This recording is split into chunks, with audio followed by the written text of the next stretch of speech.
عباده الذين اصطفى أما بعد أعوذ بالله من الشيطان الرجيم بسم الله الرحمن الرحيم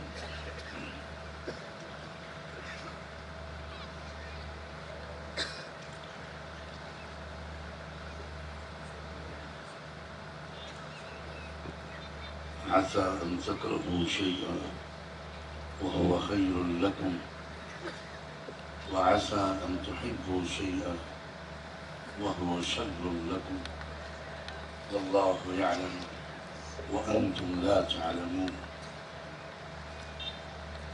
سبحان ربك رب العزة عما يصفون وسلام على المرسلين والحمد لله رب العالمين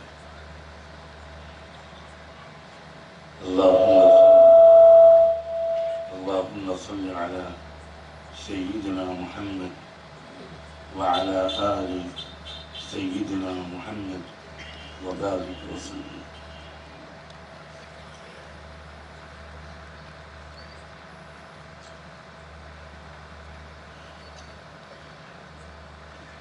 قابل احترام بزرگوں اور بھائیوں،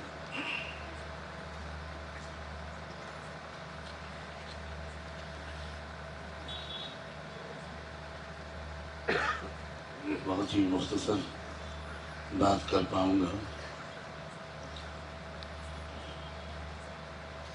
میں خود بہت سخت بیماریوں اور تکلیف کے دور سے گزر رہا ہوں.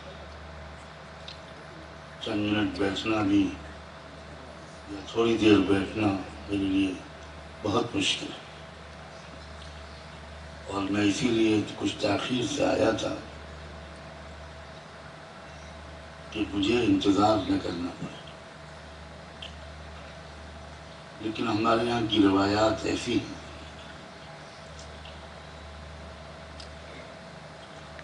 اور چونکہ لوگوں کو اطمینان ہے کہ یہ اسپتال کا جلسہ ہے، تو اگر کوئی زیادہ بیمار ہو جائے گا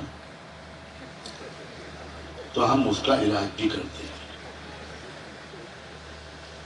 اور وَإِذَا مَرِضْتُ میں شاید ان لوگوں نے کچھ تبدیلی کی ہے. وَإِذَا أَمْرَضْنَاكَ فَنَحْنُ نَشْفِيكَ. شاید نیا ایڈیشن اب اس طرح چھپے گا. معاذ اللہ. میں پہلے بھی بہت کہہ چکا ہوں، مگر آپ کٹر سنی لوگ ہیں، سنتے رہتے ہیں، کوئی عادت تبدیل نہیں کرتے. میری سمجھ میں آج تک نہیں آیا کہ جلسے کے درمیان قرأت قرآن کون سی حدیث سے ثابت ہے. ہو سکتا ہے میرا علم بہت کم ہے، وہ حدیث میں نے نہ پڑھی ہو. یہاں بڑے بڑے علماء بیٹھے ہیں، مجھے اصلاح کر دیں.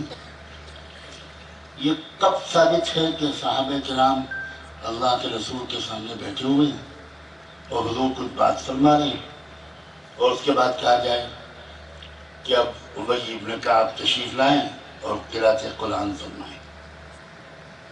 یہ پتہ نہیں کہاں سے یہ چیزیں ہمارے اندر آئیں. مجھے تو بالکل برداشت نہیں ہوتی. صاف بات، جو چیز قرآن و سنت کے خلاف ہو اس میں خیر نہیں ہے. آپ کو برا لگے تو 3 دفعہ درود شریف پڑھ لیجئے گا، غصہ کچھ ٹھنڈا ہو جائے گا. ہمارے علماء کو چاہیے کہ رواج پر نہ چلیں، اصلاح کریں.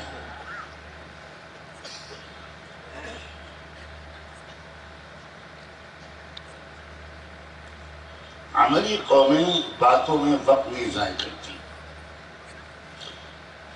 مجھے ایک جلسہ بتا دیجئے جو RSS نے کیا ہو. ایک جلسہ بتائیے. ہمارے ایک دن کے جلسے پورے ملک میں جو ہوتے ہیں، پورے عالم کی بات نہیں کر رہا ہوں، RSS کے 100 سال کے جلسوں سے زیادہ ہے.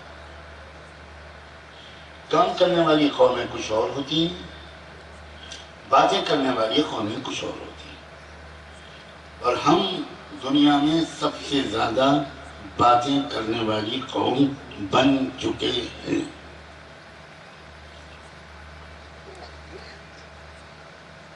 ہمارے ملک کے ایک بہت بڑے لیڈر، نام نہیں لوں گا میں، ورنہ ان کی پارٹی کے لوگ ہوں گے تو میری کار میں پنکچر کر دیں گے۔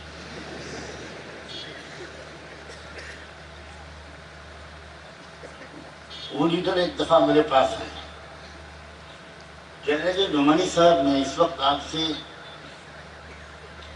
کچھ راشٹریہ مسائل کے سلسلے میں بات کرنے نہیں آیا، ایک پرسنل ریکویسٹ لے کر آیا۔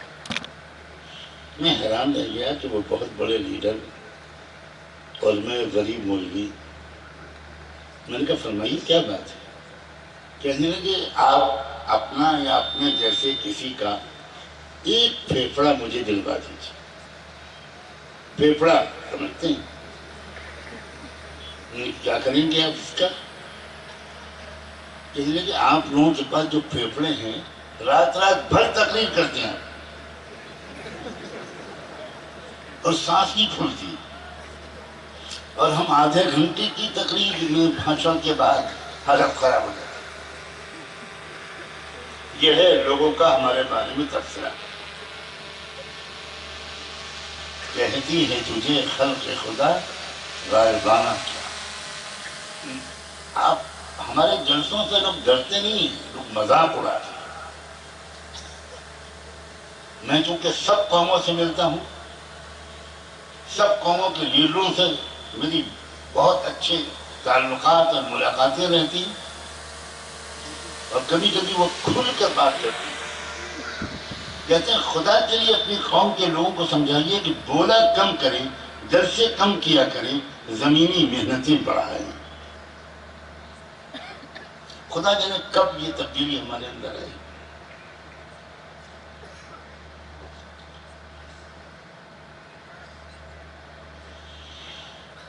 میں نے ایک آیت پڑھی تھی، آیت کا حصہ پڑھا تھا، عَسَىٰ أَن تَكْرَهُوا شَيْئًا وَهُوَ خَيْرٌ لَكُمْ۔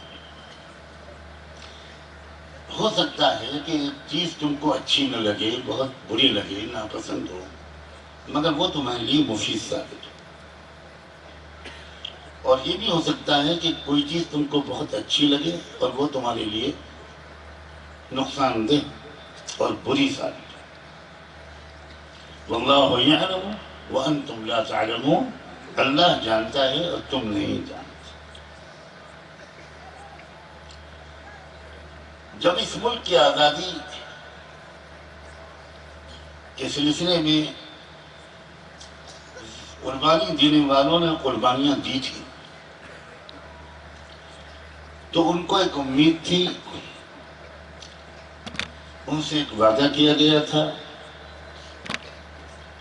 اور پورا یقین دلایا گیا تھا، اور وہ وعدہ یہ تھا کہ ہم اس ملک کو ویلفیئر اسٹیٹ بنائیں گے۔ ویلفیئر اسٹیٹ کا مطلب یہ ہوتا ہے کہ ملک کے تمام شہریوں کی تمام بنیادی ضروریات کی 100% ذمہ داری ملک کو چلانے والی سرکار کی ہوگی۔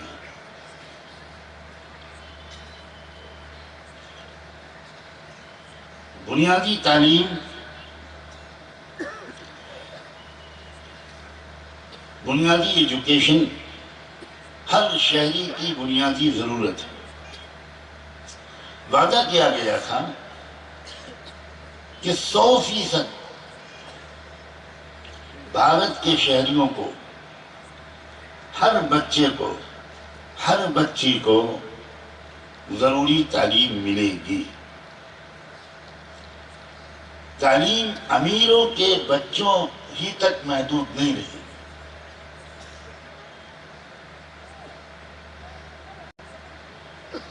ایک برابری والا سماج ہم قائم کریں گے، اس کے لیے ہم کو آزادی چاہیے۔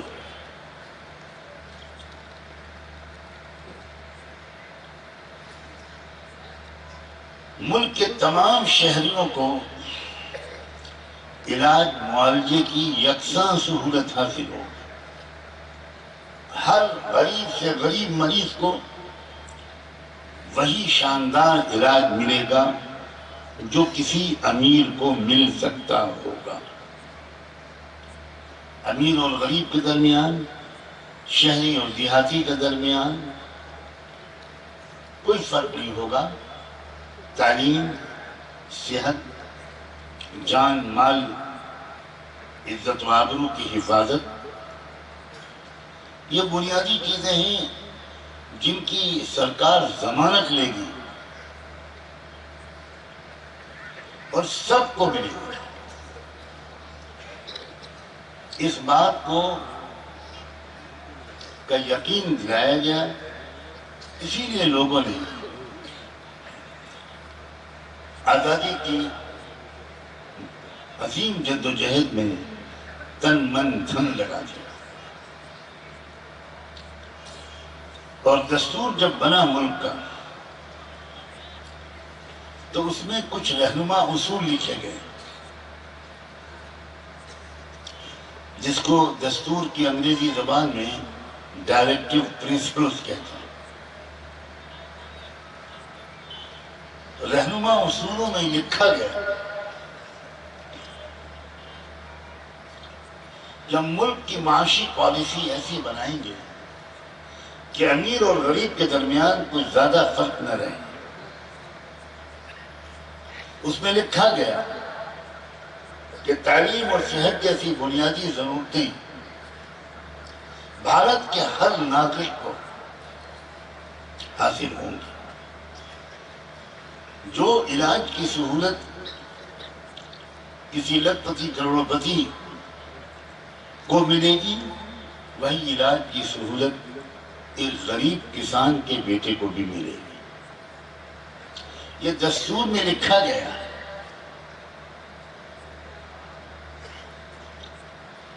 لیکن ہم سب جانتے ہیں کہ بہت سے وعدوں کی طرح یہ وعدے بھی پورے نہیں کیے گئے۔ تعلیم کا نظام بھی ایسا بنتا چلا گیا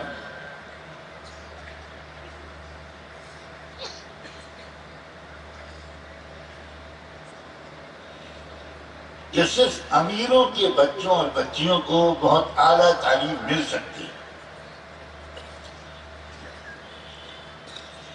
غریبوں کے بچوں اور بچیوں کو وہ تعلیم بالکل نہیں مل سکتی۔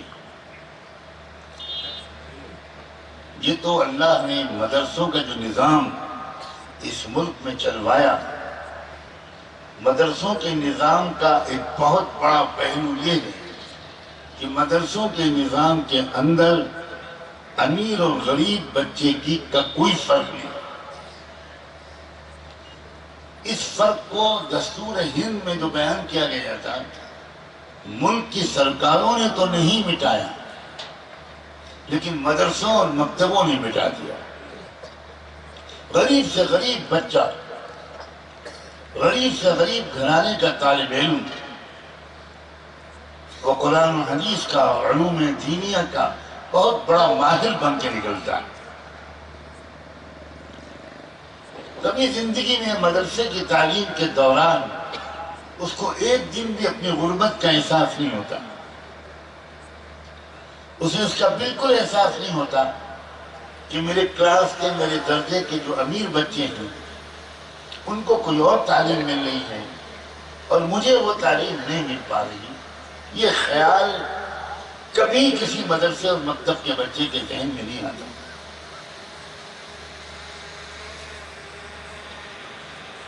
کوئی کہنا چاہے تو کہہ سکتا ہے کہ آزادی سے پہلے جو وعدے کیے گئے تھے سرکار نے تو پورے نہیں کیے، لیکن غریب مسلمانوں نے اپنے مدرسوں اور مکتبوں کی پالیسیوں کے ذریعے سے اس وعدے کو 100% پورا کیا۔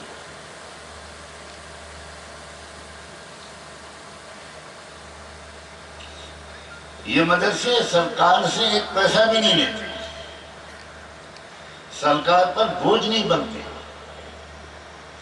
اور یہ اس جذبے سے کرتے ہیں کہ ان کو پتہ ہے کہ ملک کی آبادی بہت ہے،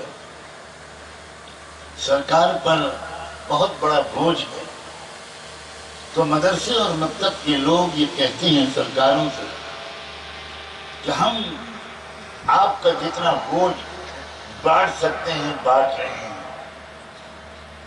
تاکہ ایک بڑی آبادی کے ایک بڑے حصے کو ہم تعلیم دے دیں، باقیوں کی آپ فکر کر لیجئے، ان کو غریب اور امیر کے فرق کے بغیر اچھی تعلیم دلا دیجئے۔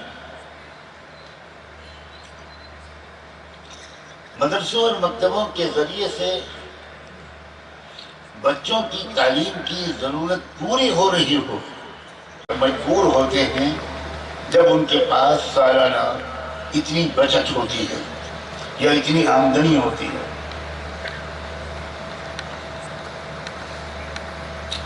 میں اس ٹیکس کی بات نہیں کر رہا ہوں، میں اس ٹیکس کی بات کر رہا ہوں کہ جو آپ جب ماچس کی ڈبیا خریدتے ہیں تو اس کی جو قیمت ادا کرتے ہیں اس میں بھی 2-4 پیسے ٹیکس کے طور پر حکومت کو جاتے ہیں، وہ ماچس بنانے والی کمپنی کو نہیں جاتے۔ آپ ایک جوڑی موزہ خریدتے ہیں، آپ ایک چپل اور جوتے خریدتے ہیں، آپ ایک معمولی سے معمولی چیز خریدتے ہیں، آپ دوا کی 2 گولیاں خریدتے ہیں، اس میں بھی ٹیکس ہوتا ہے، وہ ٹیکس سرکار کو جاتا ہے۔ اس طرح اربوں ڈالر کی سرکار کی آمدنی ہے، اس کے بعد الگ سے جو ٹیکس ہے وہ الگ، انکم ٹیکس الگ، سیل ٹیکس الگ، روڈ ٹیکس الگ، اور اللہ جانے اور کون کون سے ٹیکسز۔ اگر میں زیادہ ٹیکسز گناؤں گا تو کوئی سرکاری آفیسر یہاں بیٹھا ہوگا تو وہ کہے گا کہ اللہ بھلا کرے ایک نیا ٹیکس یاد دلا دیا انہوں نے، یہ تو ہم بھولے گئے تھے۔ جیسے سنا ہے حکیم الامت حفیظ اقدس تھانوی رحمۃ اللہ علیہ نے رسوم و بدعات سے مسلم معاشرے کو پاک صاف کرنے کے لیے کتاب لکھی اصلاح الرسوم۔ وہ کسی بڑی اماں کے ہاتھ میں لگی، بڑی بھی نے وہ کتاب پڑھی، بڑے دل سے دعا دی اور کہا اللہ اس مولوی کو خوش رکھے، اس نے تو بہت سی وہ رسمیں بتا دی جو ہم کو معلوم ہی نہیں تھی۔ کتاب لکھی گئی تھی رسمیں چھڑانے کے لیے، اور بڑی بھی نے مولوی کو یہ دعا دی کہ کئی رسمیں وہ معلوم ہو گئی اس کتاب کے ذریعے جو نہ ہم کو میکے میں معلوم ہوئی نہ سسرال میں معلوم۔ تو ایسا نہ ہو کہ میں ٹیکسز گناؤں اور اس بڑھیا کی طرح کوئی سرکاری کرمچاری سوچے کہ بھائی یہ تو ٹیکسز ہم جانتے ہی نہیں، اس کو نہیں دینا پڑے گا۔ اتنی آمدنی ہے حکومت کی کہ اگر کرپشن نہ ہو،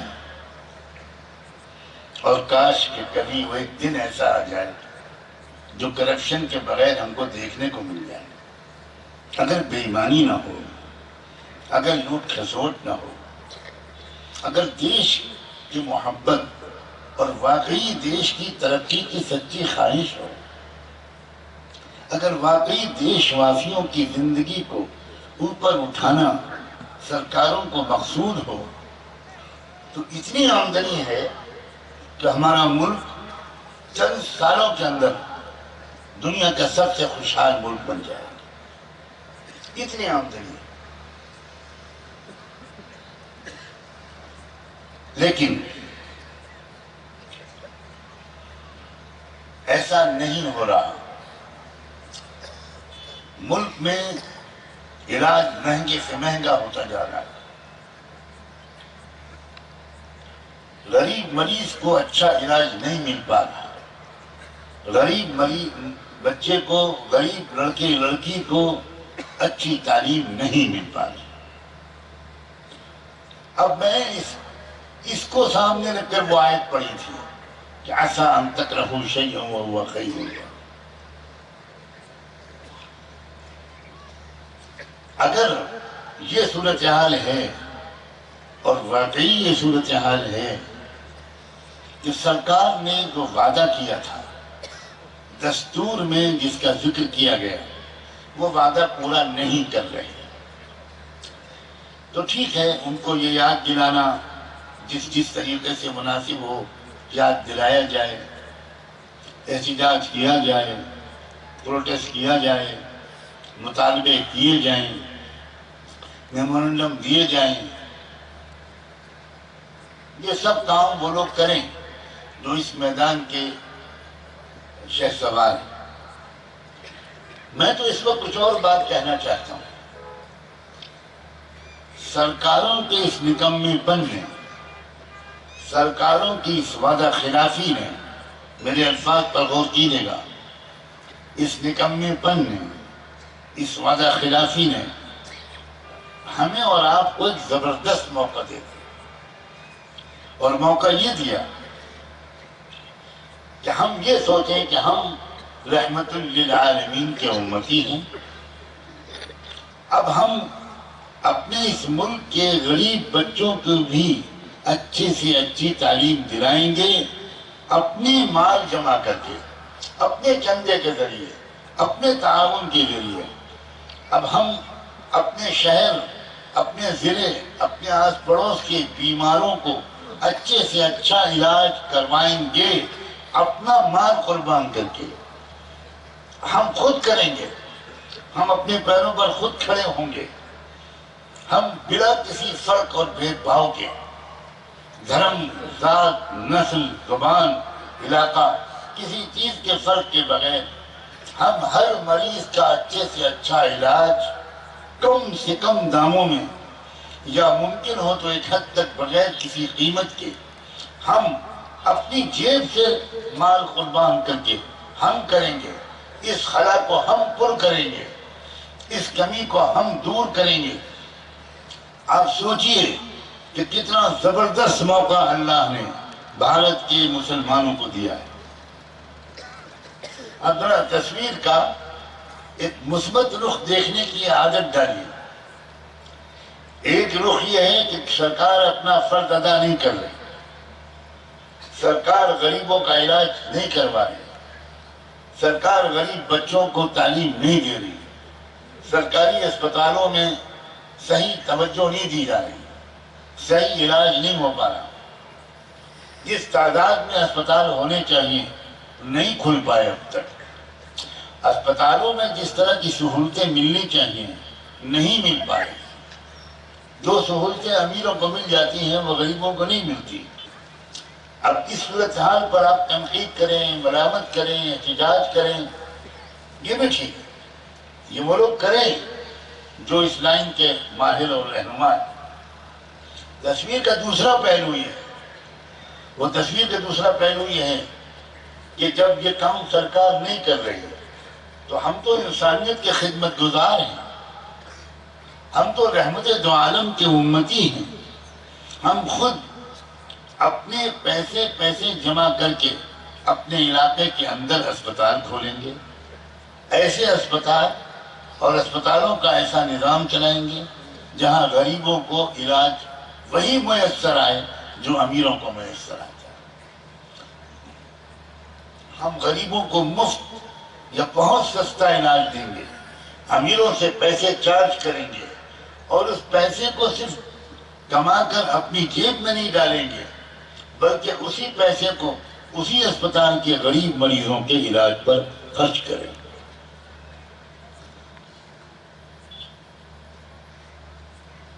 ہر نبی کا کام کرنے کا طریقہ الگ ہوتا ہے. اب یہ جو بات میں کہہ رہا ہوں یہ اسی سے جڑی ہوئی ہے، بہت دھیان سے سنیے گا. ہر نبی کا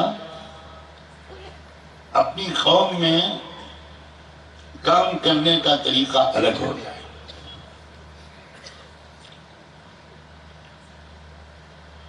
اور اللہ نے اسی لیے تمام منتخب نبیوں کے تجربات، ان کے واقعات اور ان کے نتیجے قرآن میں ہمارے سامنے رکھے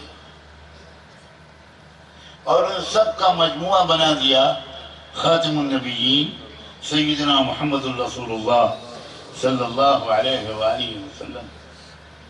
حسن یوسف دم عیسیٰ ید بیضا داری، حسن یوسف دم عیسیٰ ید بیضا داری، آنچ خوباں ہم دارن تو تنہا داری۔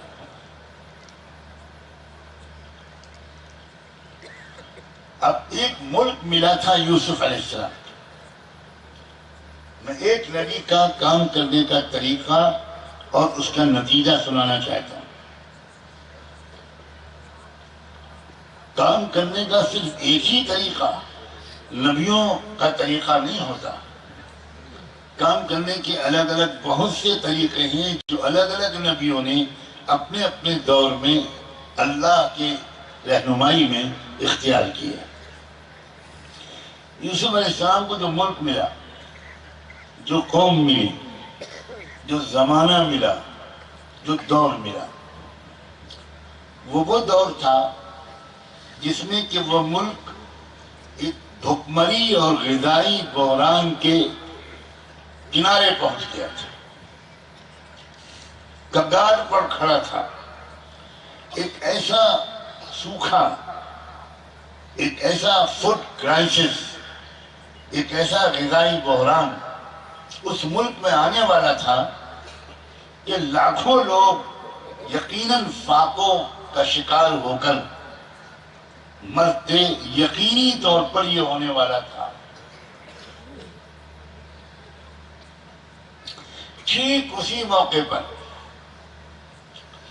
اس دور کے شروع ہونے سے چند مہینے، چند سال پہلے اللہ نے اس ملک میں کام کرنے کا ایک موقع اور ایک با اختیار پوزیشن یوسف علیہ السلام کو عطا کر دی۔ یوسف علیہ السلام اس ملک کے وزیر اعظم بن گئے۔ سوچئے ذرا، عجیب و غریب اللہ تعالیٰ کی حکمت عملی، کہاں سے اٹھا کر اللہ لائے یوسف علیہ السلام کو۔ فلسطین میں پیدا ہوئے، وہیں رہتے تھے، نبیوں کے گھرانے میں تھے۔ یوسف علیہ السلام کے والد بھی پیغمبر، یوسف علیہ السلام کے دادا حضرت اسحاق بھی پیغمبر، ان کے پردادا حضرت ابراہیم علیہ السلام نبی و رسول۔ بہت پاکیزہ ماحول تھا جس میں یوسف علیہ السلام کی زندگی گزر رہی تھی، لیکن اللہ نے یوسف کو چنا تھا دنیا کی سب سے بڑی طاقت سپر پاور کے اندر ایک زبردست، خوبصورت، پرامن انقلاب لانے کے لیے۔ اب اللہ جب کسی کو چنتا ہے تو اللہ کی جو پلاننگ ہوتی ہے، اللہ کی جو حکمت عملی ہوتی ہے، وہ اتنی پر اسرار اور عجیب و غریب ہوتی ہے کہ کوئی بھی ایک دن پہلے تک سمجھ ہی نہیں سکتا کہ اس پورے پروسیس کا کلائمیکس کیا ہونے والا ہے، اس کا انجام کیا ہونے والا ہے۔ اب فلسطین سے مصر کیسے آتے ہیں یوسف علیہ السلام؟ انقلاب لانا تھا مصر میں، تبدیلی لانی تھی مصر میں، اس لیے کہ ظلم کا مرکز بن گیا تھا مصر۔ جہاں ظلم کا جو مرکز بنتا ہے اسی کو انصاف کا مرکز بنایا جاتا ہے۔ میرے اشاروں کو سمجھیے گا،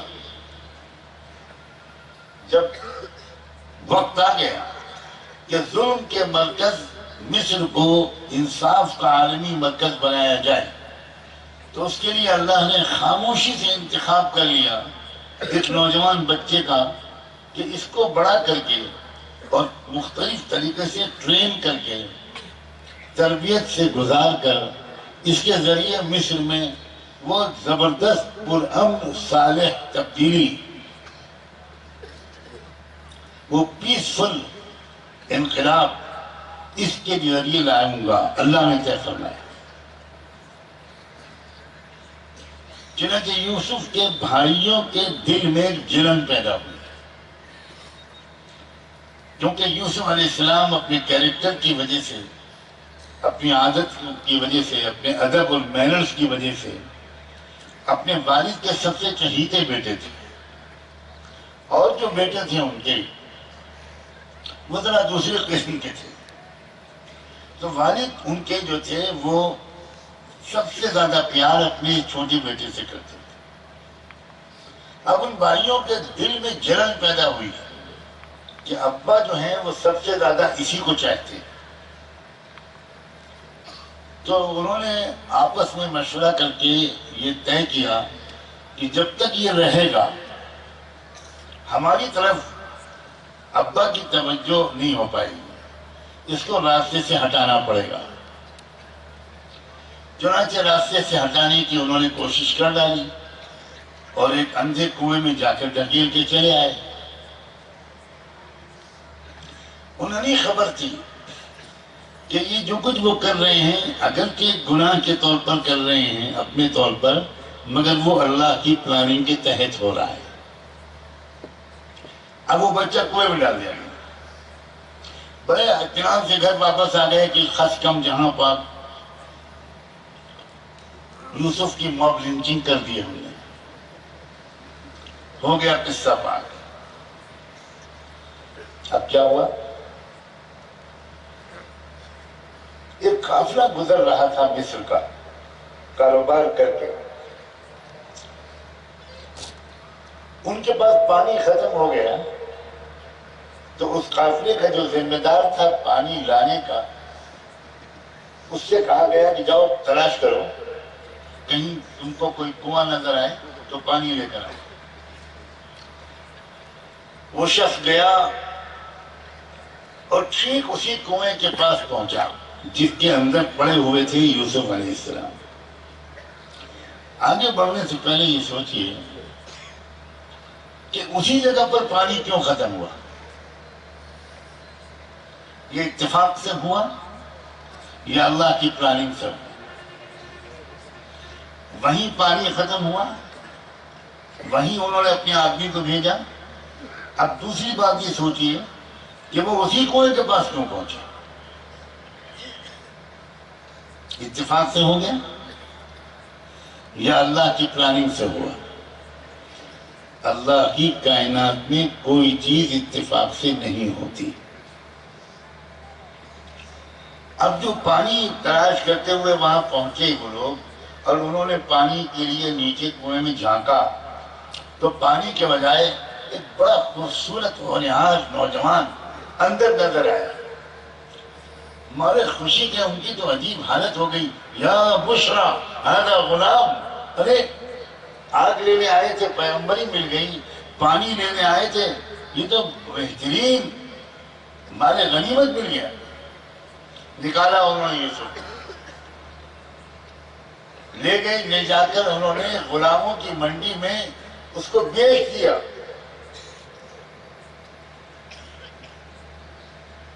میں بہت مختصر کر کے کہنے کی کوشش کر رہا ہوں تاکہ اصل بات جو کہنا چاہتا ہوں وہ رہ نہ جائے.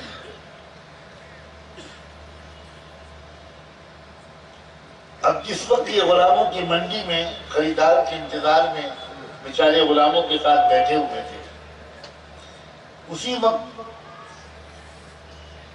مصر کے گورنر نے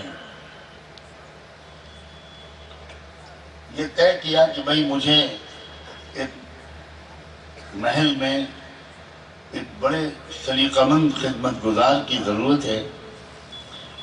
میں خود جاتا ہوں مارکیٹ اور میں بازار جا کر کسی اچھے سے نوکر کو، خدمت گزار کو چھانٹ کر لے کر آؤں گا.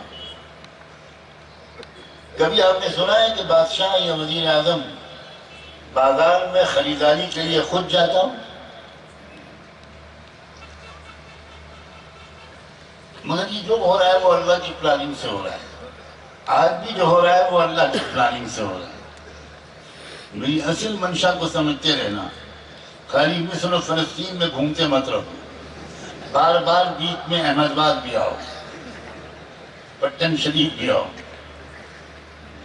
گجرات شریف بھی آؤ. لانا مجھ کو یہی ہے.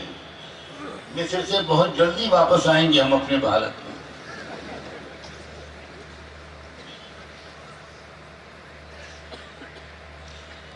وزیر اعظم صاحب خود پہنچے اور مجھے نظر ڈال رہے تھے میرے پرسنل اسٹاف کے لیے کون سا غلام مناسب ہے، میری بیگم کی خدمت کے لیے کون سا مناسب ہے، تو یہ نظر آیا تو سورت سے لڑکا شریف امن مہذب، وہ فوراً سمجھ گیا وزیر اعظم کوئی کم عقل آدمی نہیں ہوا کرتا تھا پر دوڑ گیا۔ زمانے کے فیشن بدلتے ہیں، اختیار ہے لوگ۔ تو وزیر اعظم اتنا سمجھدار تھا کہ وہ فوراً سمجھ گیا کہ یہ لڑکا بالکل فٹ ہے، اس کو آداب آتے ہیں، مہذب ہے، گمار قسم کا نہیں ہے۔ اسی کو خریدا اور لے گیا اپنے محل۔ اور مزید دلچسپ بات، سیدھے محل میں لے جا کر اپنی بیگم سے تعارف کرایا۔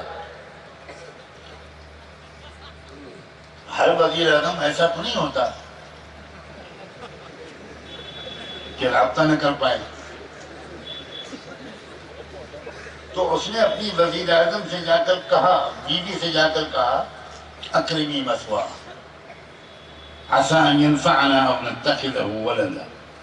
دیکھو یہ لڑکا، یہ سرونٹ، یہ نوکر، یہ ایک میڈ بوائے، اس کو ذرا بہت عزت کے ساتھ رکھنا، اس کو عام نوکروں کے ساتھ مت رکھنا، اس کو سرونٹ کوارٹر میں مت رکھنا۔ اکرمی مثواہ عسیٰ ان ینفعنا او نتخذہ ولدا، یہ ہمارے کام آئے گا اور کیا پتہ آگے چل کر ہم اس کو اپنا بیٹا ہی بنا لیں۔ اس وزیر اعظم کے بھی کوئی اولاد نہیں تھی۔ پتہ نہیں یہ وزیر اعظموں کی قسمت ایسی کیوں ہوتی ہے۔ ہم سمجھتے تھے یہ بعد کے دور کا رواج ہے، لیکن قرآن کی گواہی ہے کہ نہیں پہلے سے چلا ہے۔ اللہ تمہیں کبھی وزیر اعظم نہ بنا، خود آمین نہیں کہہ رہا۔ اتنے سمجھدار لوگ ہیں کہ اس دعا پر ایک نے بھی آمین نہیں کہا۔ لگتا ہے سب کی تمنا ہے 24 گھنٹے کے لیے بن جائے۔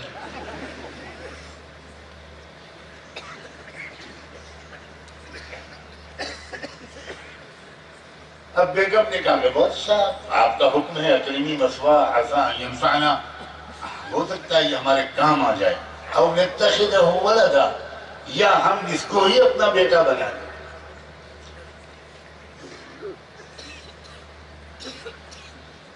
یہ جو کچھ ہو رہا ہے وہ اللہ تعالیٰ کی تقدیر کے نتیجے میں، یہ میں سمجھانا چاہ رہا ہوں۔ اللہ کسی شور مچائے بغیر پردے کے پیچھے سے اپنا کام کرتا رہتا ہے، آج بھی کر رہا ہے۔ یہ الگ بات ہے کہ ہم اللہ کے طرز عمل کو، اللہ کی چلائے ہوئے پہیے کو دیکھ نہیں پاتے، سمجھ نہیں پاتے کہ یہ کیا ہو رہا ہے۔ ہمیشہ حالات کا وہی رخ ہم سمجھنے کی کوشش کرتے ہیں یا سمجھنے لگتے ہیں جو میڈیا ہم کو دکھاتا ہے۔ حالات کا وہ رخ اکثر صحیح نہیں ہوتا جو میڈیا ہمیں دکھاتا ہے، حالات کا صرف وہ رخ صحیح ثابت ہوتا ہے جو قرآن ہم کو دکھاتا ہے۔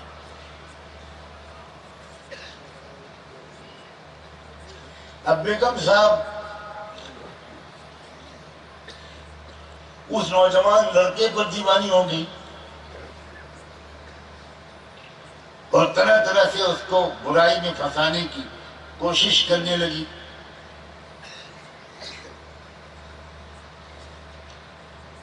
یوسف علیہ السلام نے اللہ کی مدد مانگی کہ اللہ مجھے بچائیے، میں نہیں بچ سکتا، آپ جب تک نہیں بچائیں گے میں گناہ سے خود نہیں بچ پاؤں گا، معاذ اللہ۔ انہوں نے اللہ سے پناہ مانگی، اللہ سے مدد مانگی۔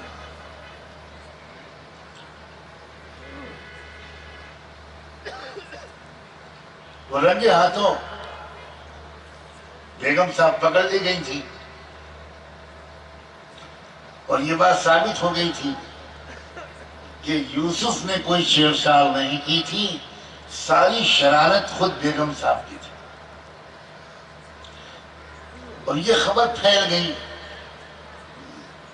عورتوں کے ذریعے۔ اسی لیے تجربہ کاروں کا کہنا ہے کہ جس خبر کو پھیلانا ہو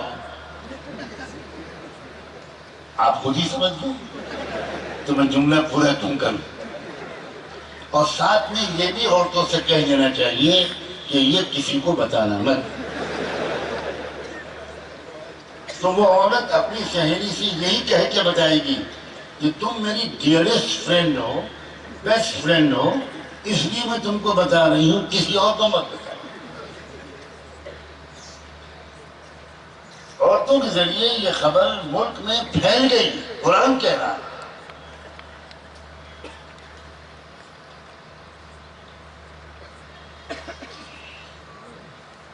اب مسئلہ یہ پیش آ گیا اس مصر کے وزیر اعظم کے سامنے کہ اگر میں نے یوسف کو جیل میں نہ بھیجا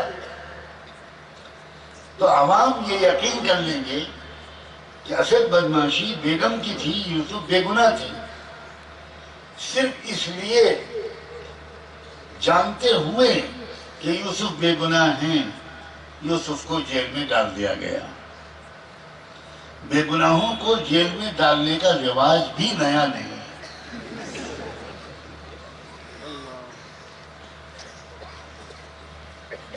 تاریخ اپنے آپ کو دہراتی رہتی ہے۔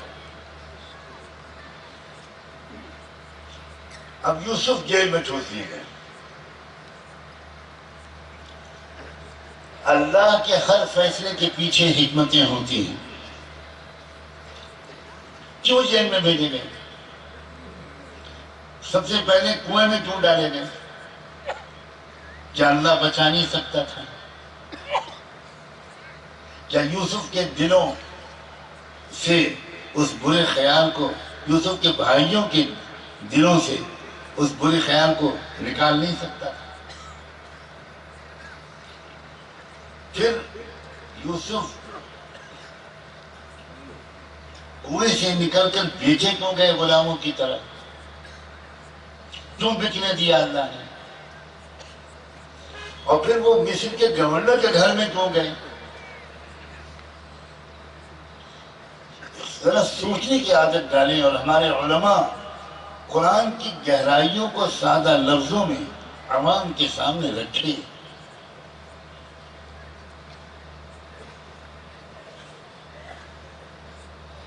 بات یہ ہے کہ یوسف علیہ السلام سے ایک ملک میں بہت بڑا انقلاب برپا کروانا تھا۔ اس کو ذرا غور سے سنو۔ میں دیکھ رہا ہوں کہ آپ میں سے اکثر نوجوانوں کو بہت بڑا انقلاب، یوسف علیہ السلام سے بہت بڑا پریورتن، بہت بڑی تبدیلی اس ملک میں لانا اللہ طے کر چکا تھا۔ ایک ایسی تبدیلی جس سے سارے دیش واسیوں کو سکون ملے، امن ملے، انصاف ملے، شانتی ملے، غذا ملے، پانی ملے، دوا ملے۔ ایک ایسا انقلاب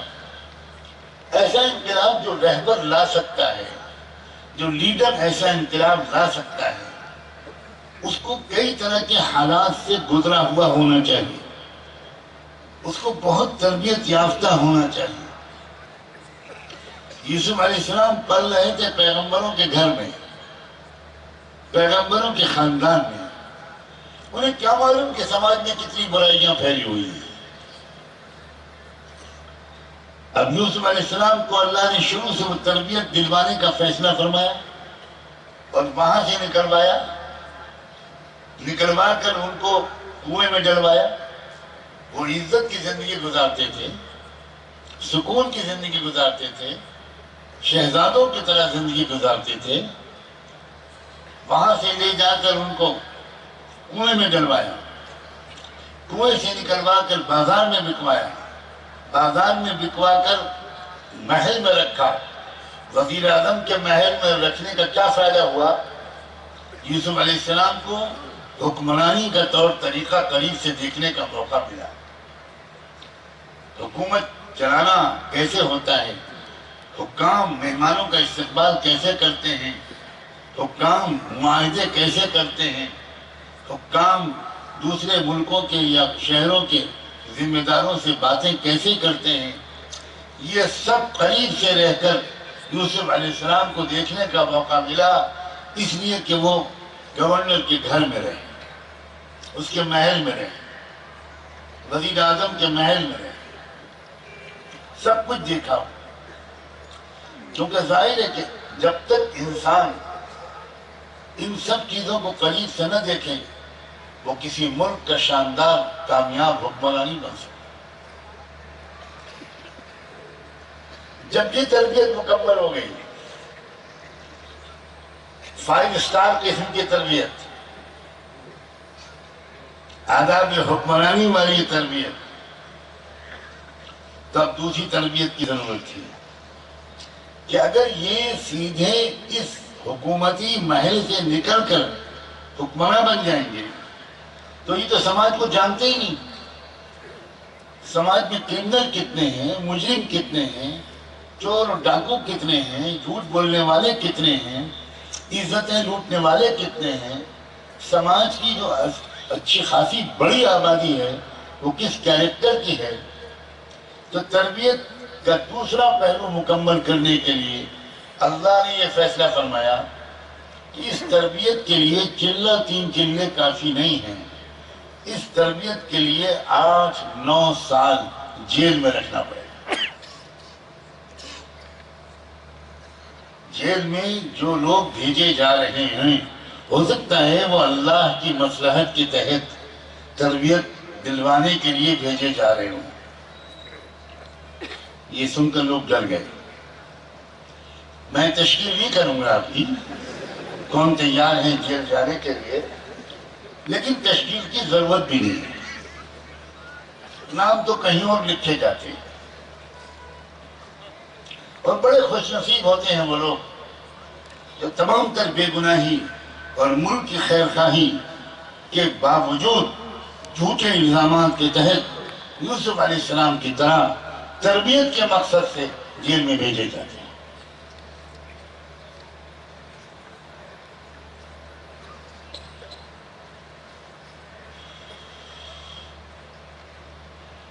اب جب یوسف علیہ السلام جیل میں گئے تو ان کو ایک نئی دنیا ملی۔ وہ دنیا ان کو اپنے فلسطین میں بزرگوں کے گھرانے میں اور ماحول میں نہیں ملی تھی، وہ دنیا ان کو مصر کے گورنر کے محل میں نہیں ملی تھی۔ اب اس دنیا کو دیکھنا بھی ضروری تھا، ان کو سماج کو سدھارنا تھا، ان کو سماج کے مسائل کی تہ میں جانا تھا، اور انہوں نے جیل میں رہ کر کتنی گہرائی کے ساتھ جیل کے ساتھیوں کو دیکھا ہوگا، ان کی کمزوریوں کو پڑھا ہوگا، سماج کے اندر ہونے والے ظلم، نابرابری اور اس کے نتیجے میں پھیلنے والی غربت اور جہالت کو دکھے دل سے محسوس کیا ہوگا، اور دردمند دل رکھنے والے یوسف نے دل میں کتنی دعا مانگی ہوگی، اے خدا میں آپ کو اپنے باپ کا واسطہ دیتا ہوں، اپنے دادا یا حضرت اسحاق کا اور اپنے پردادا حضرت ابراہیم کا واسطہ دیتا ہوں، آپ مجھے سماج کی اس اصلاح کا موقع عنایت فرما، سماج کی خدمت کا موقع عنایت فرما۔ تو دونوں طرح کی تربیتوں کو دینے کے بعد تب اللہ تعالیٰ نے ان کو اب جیل سے نکالنا اور نکال کر سماج کی خدمت کا ایک موقع دینے کا فیصلہ فرمایا۔ اور کیسے؟ وہ بھی عجیب ہو گئی۔ بادشاہ نے خواب دیکھا،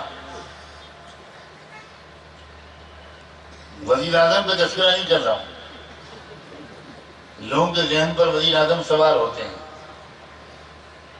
لیکن یہاں میں تذکرہ کر رہا ہوں بادشاہ کا۔ اور بادشاہ نے خواب دیکھا، اس نے بڑے بڑے پنڈتوں کو بلا کر اس خواب کی تعبیر پوچھی، مگر کوئی بتا نہ سکا، اور یہی کہہ کے ٹالنے کی کوشش کی کہ حضور کچھ پیٹ خراب ہوگا، جہاں پناہ آپ کا جب پیٹ خراب ہوتا ہے تو الٹے سیدھے خواب دکھائی پڑتے ہیں، اضغاث و احلام، وما نحن بتاویل الاحلام بعالمین. یہ کوئی بامقصد معنی خیز قسم کا خواب نہیں ہے، یہ الٹا سیدھا خواب ہے. بہت سے لوگ ہمارے بزرگوں کو بھی خواب آ کر سناتے، وہ ہر جمعرات کو ایک خواب دیکھتے اور نیت کر کے لیٹتے ہیں کہ نیت کرتا ہوں میں ایک نیا جھوٹا خواب دیکھنے. اور اکثر جب مجھے کوئی ایسا خواب سناتا ہے تو میں کہتا ہوں بھائی خمیر جوارش جالینوس صبح شام کھایا کرو اور مقوی معدے کا استعمال کرو، گیسز بہت چڑھ رہے ہیں دماغ کا. ہر شخص کو خواب دیکھ رہا ہے، کوئی امام مہدی کو دیکھ رہا ہے، کوئی پتہ نہیں کس کو دیکھ رہا ہے، نماز کا پتہ نہیں ہے اور امام مہدی سے مصافحہ ہو رہا ہے. ارے اپنی بیوی کے سوا کسی اور کو بیوقوف بنانے کی غلطی مت کیا کر، اس کو تو تم روز بیوقوف بناتے ہو بیچارے. اسی لیے عورتوں کا یہاں انتظام بھی نہیں کیا گیا. بہت سمجھدار ہیں منتظمین، وہ جانتے ہیں کہ یہ خبر لے گا اور یہ عورتوں کا بہت بڑا وکیل و ترجمان ہے تو سب کو بس سب کا کچا چٹا کھول دے گا.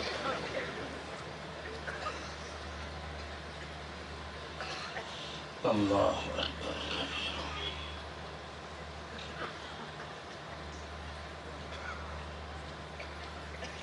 خواب تو دیکھا تو کوئی تعبیر بتا ہی نہیں سکا.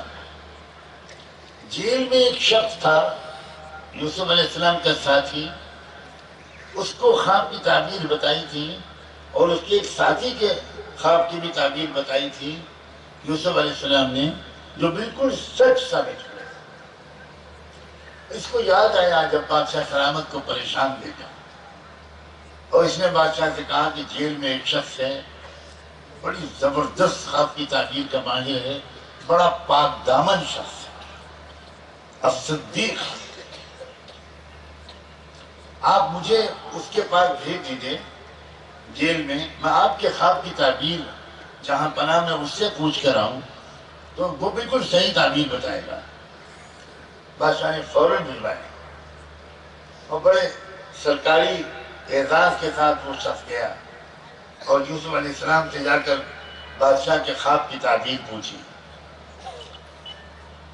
تو یوسف علیہ السلام نے جواب میں کہا کہ دیکھو تعبیر یہ ہے کہ آنے والے 7 سال جو ہوں گے اس میں بارش ہوگی، اچھی پیداوار ہوگی، اور اس کے بعد جو اگلے 7 سال ہوں گے اس میں بالکل بارش نہیں ہوگی اور سوکھا پڑے گا. اس لیے اگر 7 سال میں جو اناج پیدا ہوگا اگر اس پلاننگ کے ساتھ اس کو خرچ کیا گیا تو 14 سال تک وہ کام آ جائے گا، اور اگر وہ بغیر کسی پلاننگ کے خرچ کیا گیا تو 7 سال کا غلہ ختم ہو جانے کے بعد اگلے 7 سال قوم میں لاکھوں لوگ بھوکے مر جائیں گے. بس بادشاہ سلامت کو یہ بتا دینا کہ ان کے خواب کی تعبیر یہ ہے.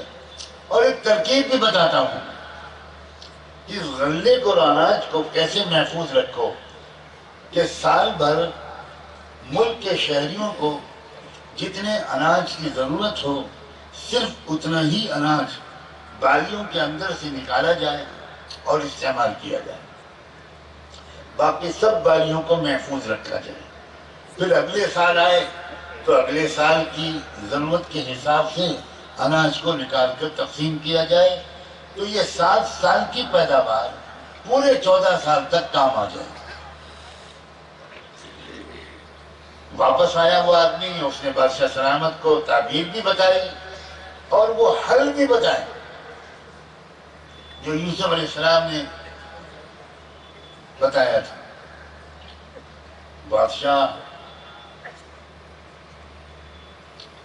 حیران رہ گیا اس بات پر کہ یہ کون شخص ہے جو اتنا روحانی بھی ہے، خواب کی تعبیر کا ماہر بھی ہے اور اتنا ہمدرد بھی ہے ملک کے شہریوں کا، حکومت وقت کا، وقت کی سرکار کا اتنا خیرخواہ بھی ہے کہ باوجود اس کے کہ اس کو ہماری سرکار نے بے گناہی کے باوجود ظالمانہ طور پر جہنم میں ڈال رکھا ہے، وہ جیل میں ڈال رکھا ہے، اس کے باوجود وہ اتنا خیر خواہی کے ساتھ، اتنے خلوص کے ساتھ وہ ملک کو ایک بہت بڑی مصیبت سے بچانے کی ترکیب بھی بتا رہے ہیں۔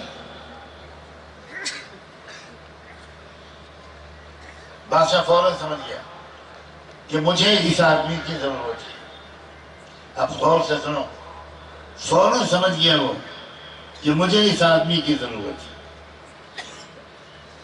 میری کابینہ میں، میرے افسروں میں، میری بیوروکریسی میں ایک بھی ایسا ایماندار اور باصلاحیت انسان نہیں ہے جو 7 سال کے غلے کو 14 سال تک محفوظ رکھ کے ملک کو ایک بڑی مصیبت سے بچا لے۔ وہ جانتا تھا کہ میری کابینہ کے لوگ کتنے بے ایمان، کتنے کرپٹ، اچھی طرح جانتا ہے۔ وہ فوراً سمجھ گیا کہ سوائے اس کے کہ وہی شخص جیل سے نکل کر آئے اور میرے ملک کے نظام کو سنبھالے اور فصلوں کو، اناج کو، پیداوار کو، زمین کی پیداوار کو صحیح طریقے سے محفوظ رکھے اور صحیح طریقے سے تقسیم کا نظام چلائے، اس کے بغیر میرا ملک عام بھکمری سے نہیں بچ سکتا۔ چنانچہ اس نے فوراً رہائی کا حکم جاری کر دیا اور کہا جاؤ، یہ ایسا آدمی جیل میں نہیں رہے گا، یہ ہمارا وزیر اعظم پتہ نہیں کس دماغ کا آدمی ہے، اس نے اتنے پیارے آدمی کو جیل میں ڈال دیا۔ پتہ نہیں وزیر اعظم کا عہدہ کچھ ایسا ہی ہوتا ہے کیا؟ فوراً اس نے حکم دیا بادشاہ نے، اب یہ سرکاری افسران رہائی کا پروانہ لے کر جیل پہنچے اور وہاں جا کر یوسف علیہ السلام کو خوشخبری سنائی کہ آپ کی رہائی کا حکم لے کر آئے ہیں، اب چلیے، اب آپ سرکاری مہمان بنیں گے، اور بادشاہ سلامت نے آپ کو بلایا ہے۔ یوسف علیہ السلام نے کہا کہ نہیں، میں اس طرح جیل سے نہیں نکلوں گا، مجھے جینا نہیں ہے بندے احسان ہو کر۔ مجھ پر جو الزام لگایا گیا تھا اس کی تحقیق کی جائے، مقدمہ چلایا جائے، جب میں بے گناہ ثابت ہو جاؤں عدالت سے تب میں نکلوں گا، ایسے نہیں نکلوں گا۔ بادشاہ کو یہ خبر ملی، بادشاہ اور حیران۔ بادشاہ نے کہا کہ بس ملک کی عدالتوں کا نظام میں جانتا ہوں، دادا پر مقدمہ چلتا ہے، پر پوتے کے زمانے میں فیصلہ ہوتا ہے، یہ طریقہ غلط ہے۔ تو بادشاہ نے کہا کہ میں خود عدالت طلب کرتا ہوں۔ مقدمے کے سارے فریقوں کو بادشاہ نے اپنے محل میں طلب کر لیا، خود جج بن کر بیٹھا۔ اب جو فریق تھے اس میں سب سے پہلے شہر کی بیگمات، جنہوں نے پروپیگنڈا کیا تھا یوسف علیہ السلام کی گنہگاری کا، ملکہ معظمہ، یہ وزیر اعظم کی بیوی کی خوشامد میں، تو سب سے پہلے ان بیگمات کو طلب کیا بادشاہ نے۔ یہ سب قرآن میں ہے، میں کوئی بات تاریخ کی روایات سے نہیں بیان کر رہا ہوں۔ بادشاہ نے ان بیگمات شہر کو طلب کر لیا اور ان سے پہلے پوچھا، اب بتاؤ اس معاملے میں تمہارا کیا کہنا ہے، یوسف گنہگار تھا یا وزیر اعظم کی بیوی گنہگار تھی؟ تو بیگمات نے فوراً اقبال جرم کر لیا اور یہ کہہ دیا کہ بالکل یوسف بے گناہ تھے، یوسف بے گناہ ہیں، ہم نے جو کچھ کہا تھا وہ بالکل غلط تھا، ہم معافی چاہتے ہیں۔ اقبال جرم بھی کیا، معافی کی درخواست کی۔ اب ایک طرف تو کھڑی ہو جاؤ، اب دوسرا فریق وزیر اعظم کی بیوی، اس کو بادشاہ نے طلب کیا اور وزیر اعظم کی بیوی سے برسر عدالت پوچھا، اب تم اپنا اسٹیٹمنٹ دو، کیا کہتی ہو تم؟ یوسف نے تم کو بہکایا پھسلایا تھا یا یہ تمہاری حرکت تھی؟ تو بیوی نے صاف صاف کہا، بالکل صاف لفظوں میں اپنے جرم کا اقبال کیا، انا راودتہ عن نفسی الان حصل الحق انا راودتہ عن نفسی۔ بادشاہ سلامت، میں اقبال جرم کرتی ہوں، میں نے یوسف کو گندے کام میں پھنسانے کی کوشش کی تھی، یوسف بالکل پاک دامن، وہ بھی گواہی ہو گئی، وہ بھی الگ کھڑی ہو گئی۔ اب باری تھی یوسف علیہ السلام کی۔ بادشاہ نے یوسف علیہ السلام سے پوچھا کہ اب بتاؤ تمہارا کیا کہنا ہے؟ اللہ اکبر! اس وقت یوسف علیہ السلام نے جو بیان دیا ہے بادشاہ کے محل میں، بادشاہ کی عدالت میں، قرآن نے اس کو کوٹ کیا ہے، ذَلِكَ لِيَعْلَمَ أَنِّي لَمْ أَخُنْهُ بِالْغَيْبِ وَأَنَّ اللَّهَ لَا يَهْدِي كَيْدَ الْخَائِنِينَ وَمَا أُبَرِّئُ نَفْسِي إِنَّ النَّفْسَ لَأَمَّارَةٌ بِالسُّوءِ إِلَّا مَا رَحِمَ رَبِّي۔ بادشاہ سلامت، سب سے پہلے تو میں یہ کہتا ہوں کہ یہ تو میں نے گزارش کی تھی اور اصرار کیا تھا کہ میں اپنے اوپر لگائے گئے الزام کی تحقیق کے بغیر جیل سے نہیں نکلوں گا۔ وہ اس لیے میں نے یہ اصرار کیا تھا تاکہ سب کو یہ بات، اور خاص طور پر وزیر اعظم کو معلوم ہو جائے کہ میں نے ان کی امانت میں کوئی خیانت نہیں کی تھی،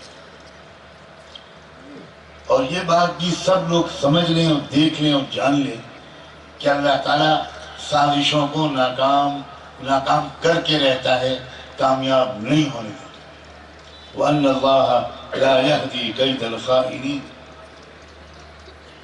وَمَا أُبَرِّئُ نَفْسِي۔ بادشاہ سلامت، یہ جو میں بچ گیا گناہ سے، بدکاری سے، یہ میرا کمال نہیں ہے، یہ میرے رب کا کمال ہے۔ میرے رب نے مجھے بچا دیا، میرے رب نے مجھ پر رحم فرما دیا، میں بچ گیا۔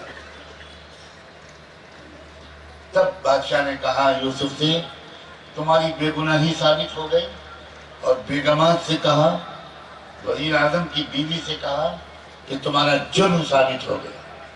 اب یوسف علیہ السلام سے کہا دو راستے ہیں، اگر آپ معاف کر دو گے تو یہ مسئلہ آپ کا ہے، اب معاف کر دو، اگر آپ معاف نہیں کرنا چاہتے تو ہم ان کو سخت سزا دیں گے۔ یوسف علیہ السلام نے صاف صاف عرض کر دیا کہ مجھے بالکل سزا نہیں دلوانی، مجھے کسی کو شرمندہ نہیں کرنا، مجھے کسی کو تکلیف نہیں پہنچانی، آپ سب کو معاف کرتا ہوں۔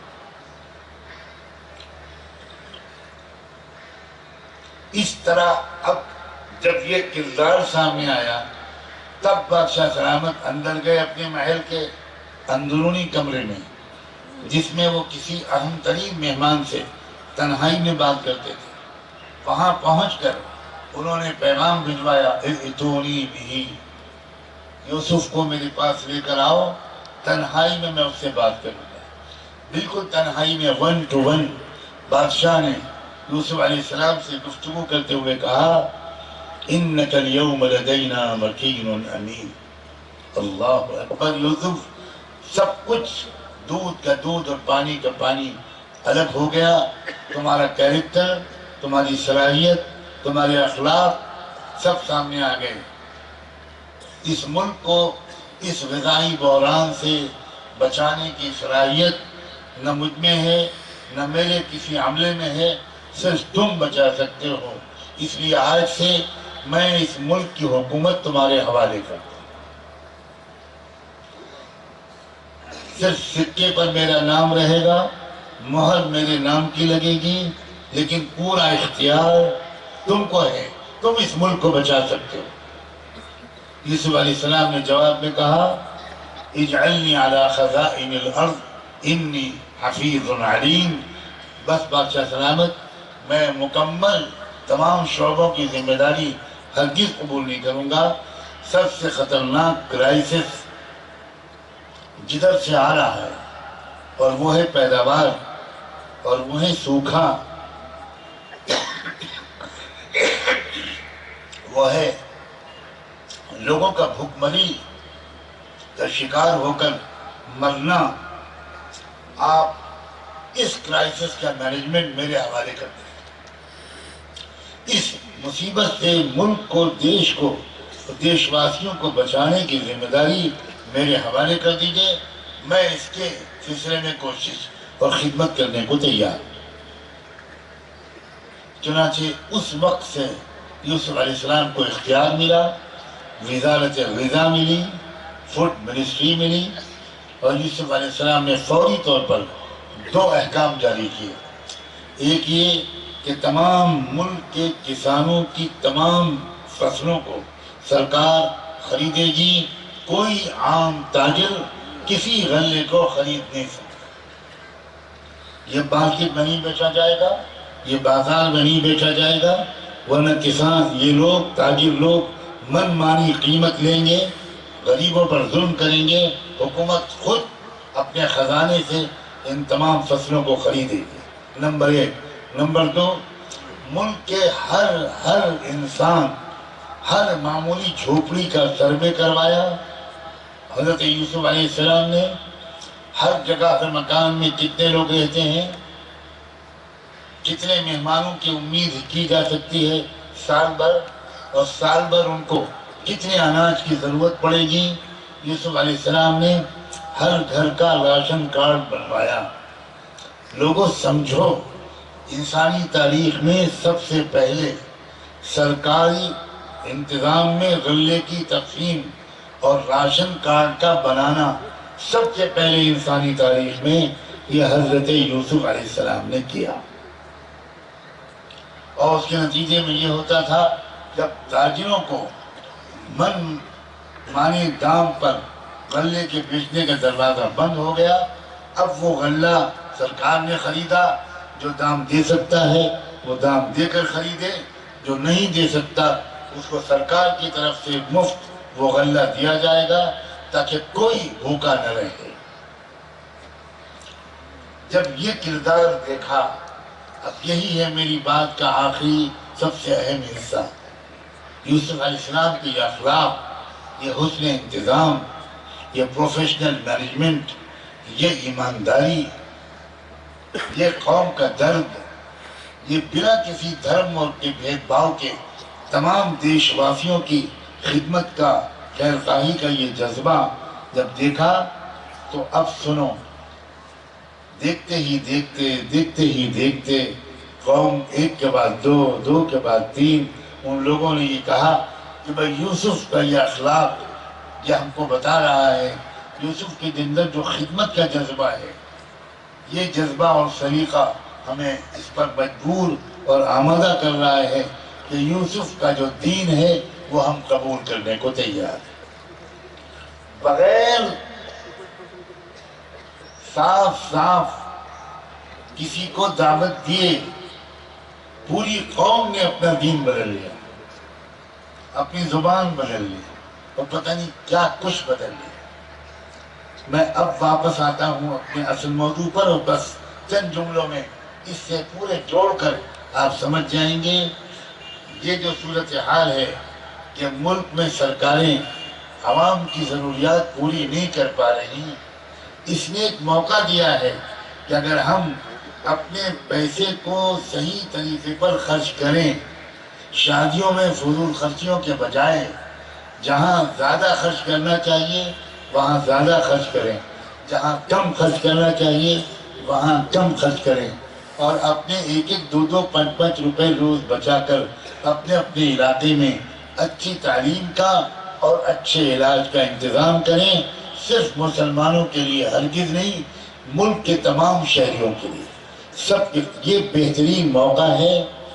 سچ کہتا ہوں میں آپ سے، اگر کہیں حکومت بہت ایماندار ہوتی، بہت سلیقہ مند ہوتی، ہماری ملک کی سرکاریں، اور ساری ضرورتوں کا شاندار انتظام کرتی، تو ہمارے لیے خدمت کا کوئی موقع ہی نہ باقی رہتا۔